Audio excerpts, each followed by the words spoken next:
नमस्कार मंडळी, सुस्वागतम. घे काय पाहिजे ते घे देतो. तर मंडळी आपण आता आलोय ज्योतिबाच्या डोंगरावर, म्हणजेच दख्खनचा राजा श्री देव ज्योतिबाच्या दर्शनासाठी आलोय. फायनली इथे पोचलेलो आहोत. आपण सकाळी उठून लवकर तयारी करून आता आलोय ज्योतिबा दर्शनासाठी. तुम्ही पाहू शकताय समोर आपल्याला दगडी दीपमाळा सुद्धा दिसत आहेत. एकदम आतमध्ये गेल्यावर तुम्हाला वातावरण एकदम प्रसन्न. ज्योतिबाच्या दर्शना आल्यानंतर कुठल्याही मंदिरात जा आपण, वातावरण एक प्रसन्न असतं. आणि सकाळी सकाळीच देवदर्शन करायचं म्हटल्यावर एकदम स्वर्गसुखाचा आनंद असतो. तर ही आहे ज्योतिबाची दगडी दीपमाळ आणि भक्तजन ज्योतिबाच्या नावानं चांग भलचा जयघोष इथे ऐकू येईल आपल्याला. आज गर्दी थोडीशी कमीच आहे.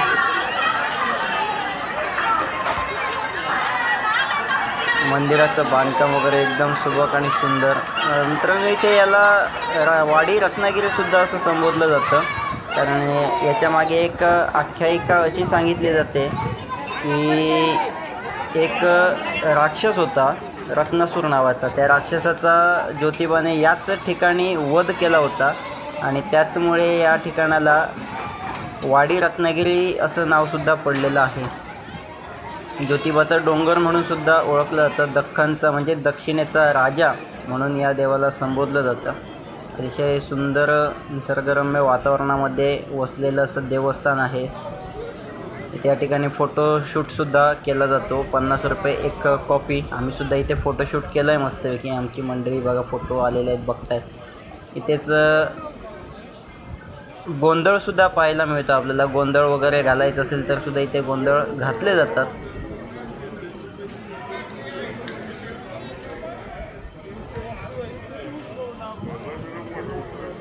दर्शनाला अजून गेलेलो नाही, दर्शन करायचं आहे.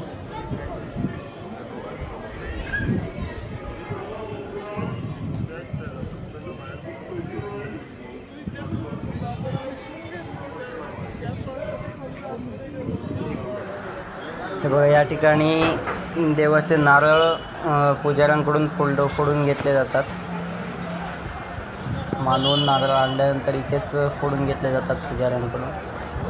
इकडून मेन प्रवेशद्वार आहे ते सुद्धा आपण पाहूया. आपण दुसऱ्या बाजूने आलो आहे. गेल्या वेळी आलेलो ते आपण मेन प्रवेशद्वारात नाही. बघा इथून आपण हे मेन प्रवेशद्वार आहे. खाली पायऱ्या उतरून जायला लागतं. दोन्ही बाजूला दुकानं आहेत.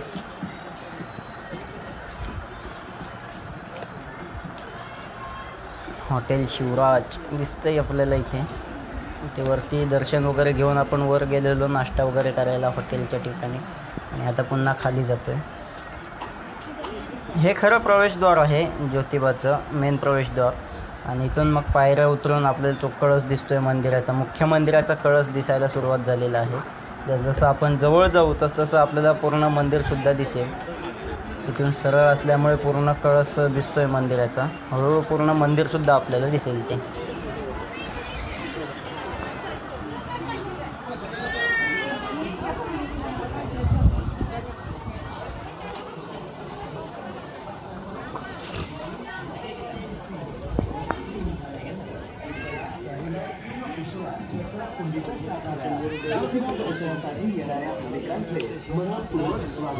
आपणा सर्व भाविकांना विनंती. जसं आपण जवळ एकदम आलेलो आहोत आणि आता आपल्याला पूर्ण मंदिर दिसतंय.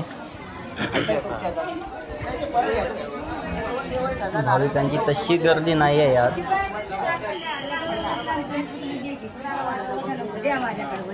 मंडळी हे होतं ज्योतिबा दर्शन. आतमध्ये दर्शनाला गेल्यानंतर व्हिडिओ शूटिंग किंवा फोटो घेणं अलाउड नव्हतं, त्यामुळे मोबाईल आपण बंद करून ठेवलेला होता. दर्शन घेऊन बाहेर आल्यानंतर जास्त काही मोठा व्हिडिओ बनवलेला नाही. एकदम थोडक्यात ज्योतिबा दर्शन घडवलेलं आहे. यानंतर आपण आता जाणार आहोत महालक्ष्मीला, कोल्हापूरच्या महालक्ष्मीला, अंबाबाईला जाणार आहोत. तिथेसुद्धा एकदम थोडक्यात दर्शन तुम्हाला दाखवू. तोपर्यंत धन्यवाद.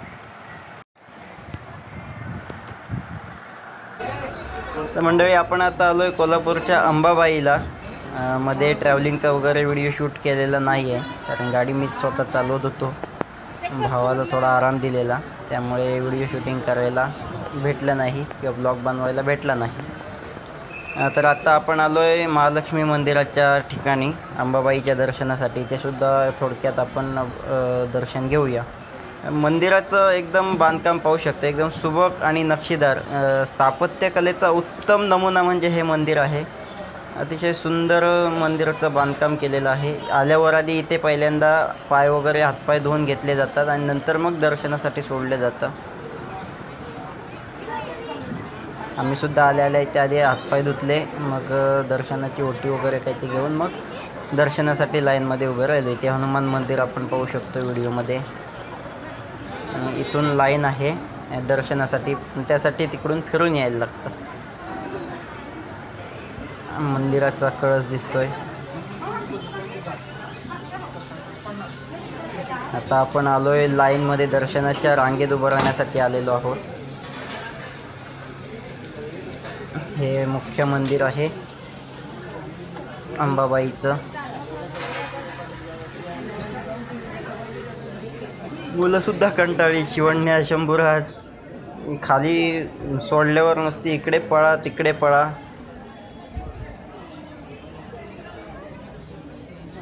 बसली बघा निवांत. शिवराज रडतोय आमचा.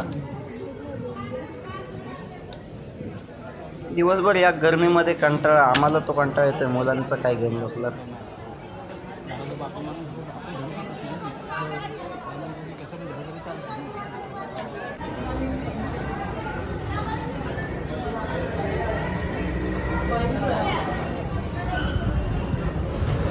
मंडळी, अंबाबाईचं कोल्हापूरच्या महालक्ष्मीचं दर्शन घेतल्यानंतर आता शेवटचं दर्शन जाता जाता म्हटलं घेऊया. ते म्हणजे आदमापूरचे आपले बाळूमामांच्या दर्शनासाठी आलो आहे. इथे सुद्धा एकदम थोडक्यात दर्शन घेऊन निघणार आहोत. घरी जायची घाई आहे त्यामुळे.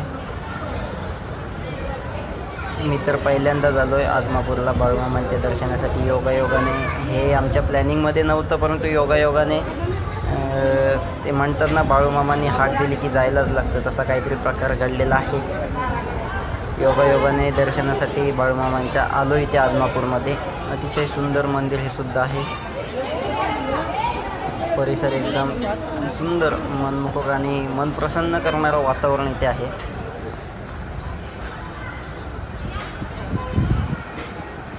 मंडळी, जास्त व्हिडिओ शूट वगैरे काही करत नाही, थोडक्यात ब्लॉग बनवलेला आहे. पुढं ते कोल्हापूर आलेलो कामानिमित्त, पण म्हटलं देवदर्शनसुद्धा होऊन जाईल, त्यामुळे पूर्ण फॅमिलीज घेऊन आलेलो आणि हे 3 देवदर्शन घेतलेले आहे. ज्योतिबा, महालक्ष्मी आणि आदमापूरचे बाळूमामा, हे 3 दर्शन घेतलेले आहेत. तर हा पूर्ण भाग 1 आणि भाग 2 दोन्ही व्हिडिओ, दोन्ही ब्लॉग कसे वाटले कमेंट करून नक्की कळवा. व्हिडिओ आवडला तर शेअर करा, लाईक करा आणि चॅनल सबस्क्राईब केलं नसेल तर नक्कीच सबस्क्राईब करा. धन्यवाद.